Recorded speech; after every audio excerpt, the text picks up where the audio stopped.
প্রিয় দর্শক, finally Realme X7 এর টেস্টিং রেজাল্ট নিয়ে হাজির হয়ে গেলাম। এই স্মার্টফোনের আনবক্সিং, ফার্স্ট ইমপ্রেশন, ডিটেলস অনেক কিছু জানানো হয়েছিল আরও একটি ভিডিওতে। তো আজকের ভিডিওতে আমরা জাস্ট টেস্টিং রেজাল্টগুলো শেয়ার করব, যে এর প্রসেসর পারফরমেন্স কেমন ছিল, গেমিং রেজাল্ট কি করেছে, ক্যামেরার রেজাল্ট কি, ব্যাটারি ব্যাকআপ কেমন থাকে, এই সমস্ত বিষয়ে জানবো। চলুন শুরু করা যাক। পুরো ভিডিও নিয়ে স্যাম থাকবো আপনাদের সাথে। আপনারা দেখছেন SamZone। যারা নতুন রয়েছেন চ্যানেলটি সাবস্ক্রাইব করে আমাদের সাথেই থাকুন। শুরুতেই ধন্যবাদ জানাই সেলটেক বিডিকে অনেকদিন আগেই এই স্মার্টফোন আমাদের স্টুডিওতে পাঠিয়ে দেওয়ার জন্য। বর্তমান সময়ে রিয়েলমি X7 তাদের শপে এইরকম প্রাইসেই রয়েছে। তো যারা কিনতে চান অবশ্যই ভিডিও ডেসক্রিপশন চেক করবেন, সেলটেক বিডির যাবতীয় ইনফরমেশন দেওয়া থাকলো। আর তাদের শপটি রয়েছে বসুন্ধরা সিটি লেভেল 5-এ। আমরা তাহলে এই স্মার্টফোনের আর আনবক্সিং কি করবো এগুলো তো আপনারা জানেন বা দেখেছেন। যারা ওই ভিডিওটি দেখেননি, ভিডিও ডেসক্রিপশনে ওই ভিডিওর লিঙ্কও দেওয়া থাকছে। তো এই যে মোবাইল ফোনটা যারা কিনবেন তাদের জন্য কয়েকটা ব্যাপার একটু বলে রাখি। এর রেয়ার প্যানেলটি কিন্তু প্লাস্টিক বা পলিকার্বনেট বিল্ড, যেটা ম্যাট ফিনিশ, খুব সহজে স্ক্র্যাচ বসে না। কিন্তু হ্যাঁ, কেস ছাড়া যদি ব্যবহার করেন সেই ক্ষেত্রে অবশ্যই স্ক্র্যাচ পড়বে। আমার লাস্ট কয়েকদিনের ব্যবহারে এটাতে কিন্তু টুকটাক স্ক্র্যাচ বসে গিয়েছে। আর এই মোবাইল ফোনে কিন্তু 3.5 মিলিমিটার হেডফোন জ্যাকটি পাচ্ছে না। সো এই ব্যাপারটা আপনাকে মাথায় রাখতে হবে। তবে আপনি এর সাথে একটি কনভার্টার বা ডগল পেয়ে যাবেন, ওটা দিয়ে চাইলে হেডফোন বা ইয়ারফোন ব্যবহার করতে পারছেন। আর এখানে কিন্তু আপনি মেমোরি কার্ডও ব্যবহার করতে পারবেন না। সো সেটাও আপনাকে মনে রাখতে হবে। যাই হোক, আমরা চলে আসছি এর ডিসপ্লে সেকশনে। এই মোবাইল ফোনের ডিসপ্লেকে কী দিয়ে প্রোটেকশন করা হয়েছে সে ব্যাপারে কোনো অফিসিয়াল তথ্য আমার জানা নেই। সো এর সাথে আমি বলবো একটি স্ক্রিন প্রোটেক্টর ব্যবহার করার জন্য। মোবাইল ফোনটি ডিসপ্লে হিসেবে থাকছে 6.5 ইঞ্চ সুপার অ্যামোলেড প্যানেল, যা ফুল এইচডি প্লাস রেজুলেশনের 411 রয়েছে এর পিপিআই ডেন্সিটি। এবং ডিসপ্লের কালার রিপ্রোডাকশন খুবই ভালো পেয়েছি, খুবই ভিভিড কালার দেয় সুপার অ্যামোলেড, যেটা স্যামসাংয়ের তরফ থেকে এসেছে। সো ভালো হবে, এটাই স্বাভাবিক। তবে এই ডিসপ্লের এই যে খেয়াল করুন, এই ডিসপ্লেটার যে নিচের দিকের চিনটা, এইটা মনে হয় আরেকটু ন্যারো রাখা গেলে ফোনটাকে আরও বেশি দারুণ লাগতো। যেহেতু এই ফোনটা একদম মিড রেঞ্জ বাজেটের ফোন নয়, একটু হাই মিড রেঞ্জ বলা যেতে পারে। ডিসপ্লেটির লেফট টপে রয়েছে একটি সিঙ্গেল পাঞ্চ হোল, যেটা বেশ ছোট সাইজের, দেখতে অবশ্যই ভালো লাগে। তো ওভারঅল যদি আমি বলি, এর ডিসপ্লেটা নিয়ে আপনি সন্তুষ্ট থাকবেন। এই বাজেট বিবেচনায় শুধুমাত্র কনসিডার করতে হবে ওই হাই রিফ্রেশ রেট, যেটা থাকলে আরও একদম দুর্দান্ত কিছু হতে পারতো। তারপরেও আমি বলবো স্টিল এই ডিসপ্লেটা যথেষ্টই ভালো রয়েছে। টাচ রেসপন্স নিয়েও কোনো ধরনের সমস্যা পাওয়া যায়নি। ক্যামেরা, এর রেয়ারে থাকছে ট্রিপল ক্যামেরা সেটআপ, 64 মেগাপিক্সেলের মেইন শুটার, 8 মেগাপিক্সেলের আলট্রা ওয়াইড, 2 মেগাপিক্সেলের ম্যাক্রো শুটার।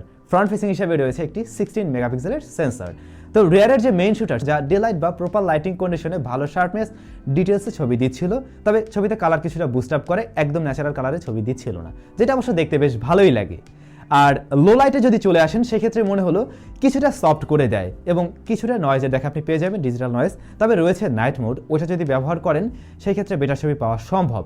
ছবিতে তখন শার্পনেস, ডিটেলস এবং আলো সবগুলোই কিছুটা বেড়ে যায়। মোটামুটি চলনসই ছবি আপনি এর থেকে পেয়ে যাবেন। তবে ডাইনামিক রেঞ্জটা আরেকটু বেটার আশা করেছিলাম এর মেইন শুটারটি থেকে। পোর্ট্রেট মোড রয়েছে, এজ ডিটেকশন ভালোই ছিল এবং মেইন সাবজেক্টকে মোটামুটি ভালো ডিটেলসে রাখছিল। তবে একটু সফট করে দেয়, এটা না করলে মনে হয় আরও বেশি ভালো লাগতে পারতো। রয়েছে এখানে ম্যাক্রো শুটার, যেটা আর কি ওই অ্যাজ ইউজুয়াল ছবি দিয়েছে।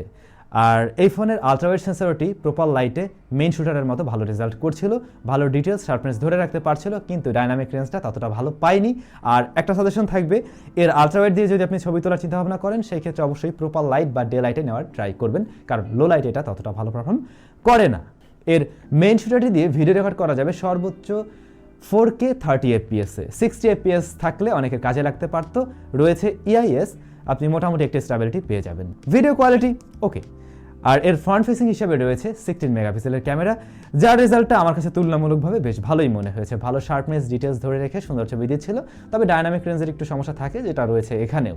আর লো লাইট বা ইনডো লাইটিং কন্ডিশনে মনে হলে কিছুটা সফট করে দিচ্ছিল ছবিগুলোকে। তবে যেহেতু ফ্রন্ট ফেসিং ক্যামেরা, সেলফি টেলফি তুলবেন, একটু সফট করে দিলে দেখতেও খারাপ লাগে না, ব্রন ট্রন থাকলে দেখা যাবে না, এই আর কি। তো ফ্রন্ট ফেসিং ক্যামেরাটাও খারাপ নয়। ওভারঅল ক্যামেরা নিয়ে আমি এটাই বলবো যে এই বাজেটের একদম অ্যাভারেজ রেজাল্ট করেছে এর ক্যামেরাটি। স্মার্টফোনটি পাওয়া যাবে দুইটি ভ্যারিয়েন্টে, 6128, 8128 জিবি। আমাদের কাছে যেটা রয়েছে এটা 6128 জিবি ভ্যারিয়েন্টের। এর স্টোরেজ টাইপ UFS 2.1। প্রসেসর হিসেবে দেওয়া হয়েছে মিডিয়াটেক ডাইমেনসিটি 800U, যা 7 nm ফেব্রিকেশনে তৈরি করা একটি 5G প্রসেসর এবং এটা অক্টাকোর প্রসেসর। অপারেটিং সিস্টেমে রয়েছে অ্যান্ড্রয়েড 10 রিয়েলমি UI। তো এই প্রসেসরটি এই স্মার্টফোনের সাথে রেগুলার কাজগুলো করার ক্ষেত্রে খুব ভালো পারফর্ম করেছিল। তাতে কোনো ধরনের সমস্যা পাওয়া যায়নি। রেগুলার কাজগুলোতে কোনো ধরনের ল্যাগ বা হিকাপ আমি লক্ষ্য করিনি। অ্যাপ ওপেনিং ক্লোজিং ছিল ঠিকঠাক। র্যাম ম্যানেজমেন্টও বলতে পারি বেশ ভালোই পেয়েছি। মাল্টিটাস্কিংয়েও কোনো ধরনের সমস্যা পাওয়া যায়নি। তবে এই প্রসেসর থেকে গেমিংয়ে আমি আরেকটু বেটার কিছু আশা করেছিলাম। আমি এখানে COD রান করেছিলাম, যেটা সর্বোচ্চ মিডিয়াম হাই ফ্রেম রেটে খেলার সুযোগ রয়েছে এবং সিওডি যথেষ্ট অপটিমাইজ একটা গেম, দ্যাটস ওয়াই মোটামুটি ভালো চলে, তবে এর থেকে আমি আরও একটু বেটার রেজাল্ট আশা করেছিলাম অবশ্যই। এখানেও আমি মাঝে মাঝে ফ্রেম ড্রপ বা কিছুটা টুকটাক লাগের দেখা পেয়েছি।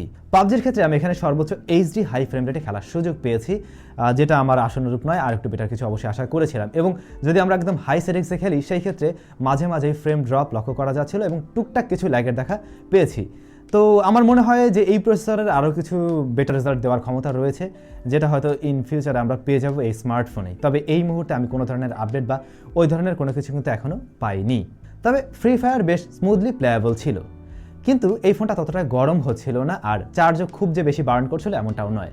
তো ওভারঅল যদি এর পারফরমেন্স এবং গেমিং টেস্ট নিয়ে আমরা বলি, তাহলে বলবো এর থেকে আমি আরেকটু গেমিং ভালো রেজাল্ট আশা করেছিলাম অবশ্যই, কিন্তু রেগুলার কাজ বা রেগুলার পারফরমেন্সে এর প্রসেসরের পারফরমেন্স খুব একটাও খারাপ ছিল না। এই স্মার্টফোনে রয়েছে 4300 মিলিঅ্যাম্পিয়ারের ব্যাটারি, বক্সে থাকছে 65 ওয়াটের চার্জার, যদিও এটা সাপোর্ট করে 50 ওয়াট। তো এই চার্জারটি দিয়ে এই স্মার্টফোনকে ফুল চার্জ করতে সময় লেগেছে আমার টেস্টিং রেজাল্টে 39 মিনিট। আপনি যদি একদম রেগুলার ইউজার হয়ে থাকেন, অনায়াসে 1.5 দিনের বেশি সময় এটা আপনি ব্যবহার করতে পারবেন। যদি আপনি হেভি ইউজার হয়ে থাকেন, তারপরেও একদিন ব্যবহার করা যায়। আর এসওটি পেয়ে যাবেন 7 থেকে 7.5 ঘন্টার মতো। চেক করেছিলাম এর স্পিকার কোয়ালিটি, যা যথেষ্ট লাউড অ্যান্ড ক্লিয়ার। ফুল ভলিউমেও ডিস্টরশন লক্ষ্য করা যায়নি, তবে মনে হলো বেসটা একটু কম, ট্রাভেলটা একটু বেশি। তবে এটাতে সমস্যা হওয়ার কথা নয়। আর কল কোয়ালিটিও বেশ ভালো ছিল, নেটওয়ার্কজনিত কোনো ধরনের সমস্যা পাওয়া যায়নি। তো ওভারঅল এই ছিল এই স্মার্টফোনের মোটামুটি বিষয়বস্তু। ও আরেকটা ব্যাপার, ইন ডিসপ্লে ফিঙ্গারপ্রিন্ট স্ক্যানার রয়েছে ডিসপ্লের নিচে, যেটা আমি বলবো এই বাজেট অনুযায়ী একদম ঠিকঠাক এবং এটা যথেষ্ট ফাস্ট অ্যান্ড একুরেট। তবে এটা একটু নিচের দিকে আরেকটু উপরে রাখলে মানে হাতটা আর কি ঠিকঠাক পজিশনে হতো বলে মনে হয়েছে। তো এই ছিল এই স্মার্টফোনের বিষয়বস্তু বা টেস্টিং রেজাল্ট। তারপরেও যে সমস্ত বিষয়গুলো আমার কাছে একটু ল্যাকিংস মনেই হয়েছে, তা হলো এরকম বাজেটের একটা ফোনে হেডফোন জ্যাক নেই, এটা অবশ্যই থাকা দরকার ছিল। তারপরে মেমোরি কার্ড ব্যবহার করার একটা সুযোগ থাকতে পারতো।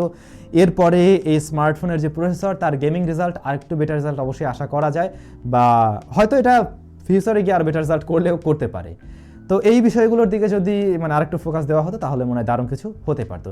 এর বাইরে খুবই হ্যান্ডি একটি স্মার্টফোন, যা যা রয়েছে সব কিছু মিলে মোটামুটি একটি দারুণ প্যাকেজ। তো যাদের ভালো লাগবে নিয়ে নিতে পারেন, বিশেষ করে এর ডিসপ্লেটা কিন্তু একদম সত্যিই দুর্দান্ত। সো এই ব্যাপারগুলো যদি আপনার পছন্দের তালিকায় থাকে, দেন আপনি নিয়ে নিতে পারেন। আপনাদের সাথে আবার দেখা হয়ে যাচ্ছে নতুন কোনো একটা ভিডিওতে। ভালো থাকুন, সুস্থ থাকুন, বাই বাই।